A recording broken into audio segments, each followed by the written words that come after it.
বাংলাদেশের উন্নতি পাকিস্তানের চোখে পড়লেও দেখে না বিএনপি, এমন মন্তব্য করে আওয়ামী লীগ সাধারণ সম্পাদক ওবায়দুল কাদের বলেছেন, সুনির্দিষ্ট অপরাধের জন্যই দলটির নেতাকর্মীরা কারাগারে। সকালে ধানমন্ডি কার্যালয়ে সংবাদ সম্মেলনে বক্তব্য রাখেন তিনি। তৌফিক মাহমুদ মুন্নার রিপোর্ট। সমসাময়িক বিষয় নিয়ে রাজধানী ধানমন্ডিতে আওয়ামী লীগ সভাপতি রাজনৈতিক কার্যালয়ে সংবাদ সম্মেলন। কথা বলেন দলের সাধারণ সম্পাদক ওবায়দুল কাদের। বাংলাদেশের উন্নয়ন নিয়ে পাকিস্তানের প্রধানমন্ত্রীর মন্তব্য থেকে বিএনপির শিক্ষা উচিত উল্লেখ করে ওবায়দুল কাদের বলেন, বিএনপি দেশের উন্নয়ন চোখে দেখে না।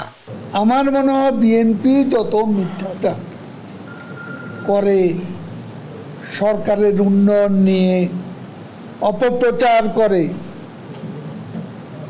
তাদের শাহবাজ শরীফের বক্তব্য থেকে তাদের প্রকৃত সত্য অনুধাবন করা, তাদের শিক্ষা নেওয়ার অনেক কিছুই আছে। মির্জা ফখরুল কারাবন্দী নেতাকর্মীদের নিয়ে মিথ্যাচার করছেন দাবি করে আওয়ামী লীগ সাধারণ সম্পাদক বলেন, রাজনৈতিক কারণে কেউ কারাগারে নেই। রাজনৈতিক কারণে বিএনপির কোনো নেতার বিরুদ্ধে মামলা নেই। রাজনৈতিক কারণে বিএনপির কোনো নেতাকর্মী কারাগারে নেই। মির্জা ফখরুল সাহেবকে জিজ্ঞেস করতে চাই, আপনি যে ভুয়া হিসাব আজকে জাতির সামনে